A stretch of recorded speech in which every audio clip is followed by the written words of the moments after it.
कौन है ये लोग? ये लोग नदी के किनारे बैठ के लोटा लेके नहा रहे हैं, बस, इससे ज्यादा कुछ नहीं है। इन्हें मालूम ही नहीं है नदी में डुबकी लगाने का आनंद क्या है।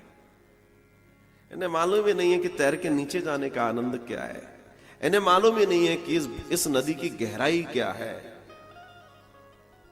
इसका आनंद क्या है। ये है गोविंद का प्रेम और गोविंद की कथा से प्रेम। जिस दिन गोविंद और गोविंद की कथा, गोविंद के लोगों से तुम्हें समान प्रेम हो गया, समझ लेना कि तुम्हें गोविंद मिल गए, तुम्हें गोविंद मिल गए। भगवान ने गिरिराज धरण का पूजन करवाकर सबको आनंद करवाया और सबको बताया कि दुनिया में सबसे ज्यादा कीमती अगर कुछ है तो वो है प्रकृति मां। हमें और आपको भी इस बात का बहुत ध्यान रखना चाहिए। हम अपने आसपास का वातावरण साफ रखें। भगवान मतलब ठीक है अपना अपना है, पर मैं कई बार देखता हूं माताओं को, अब वो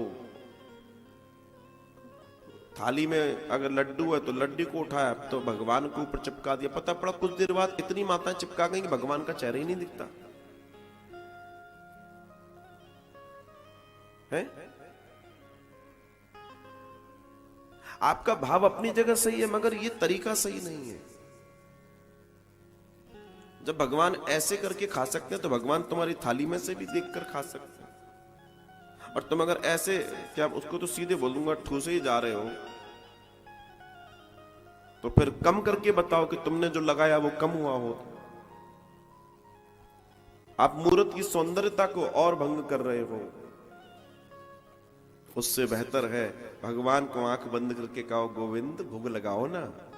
हे परमात्मा, हे जगदीश्वर, आप इस भोग को लगाओ, इसकी सुगंध को प्राप्त करो, इसे अपनी नासिका से झूठा कर दो, इसके पूरे रस को पी जाओ, बस आप करो, क्या दिक्कत है।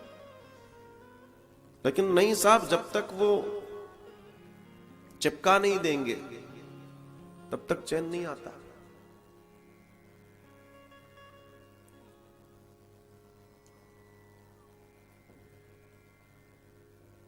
भगवान तो अंतर्यामी है ना, जानते हैं हम और आप।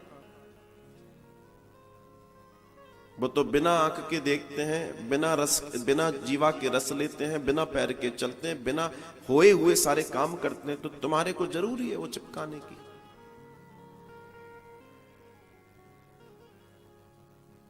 और धोखे से किसी तीर्थ में देखना, किसी एक ने किसी कोने में जाके प्रणाम कर लिया, पीछे की पूरी रीला आएगा उस कोने में, उस कोना थोड़ी देर में तो कोना सिद्ध हो जाएगा। बेचारे परिक्रमा मार्ग में इतने लोग हैं, उनके मकान बनते हैं, अब मकान तो बनेगा। रात को वो ईंटा उतरवा भर दे, बस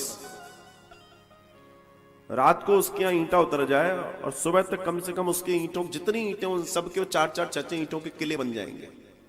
एक ने बनाया, दूसरा भी लग गया, तीसरा भी लग गया, चौथा भी लग गया। वो भी परेशान है कि क्या करो।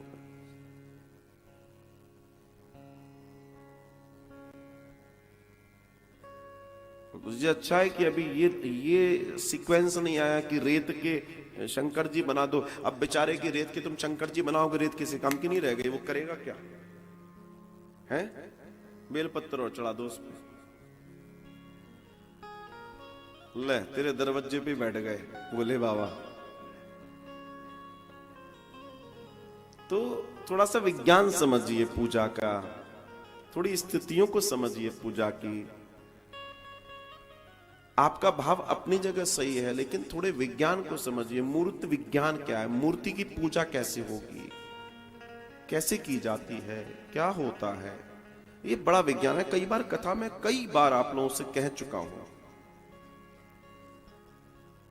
भगवान की सौंदर्यमयी मूर्त को देखकर, उसके अंदर झलकते हुए मटकते हुए उनके नेत्रों को देखकर आनंदित होकर भगवान से प्रेम कीजिए। आंखें बंद करके प्रार्थना कीजिए, ध्यान कीजिए।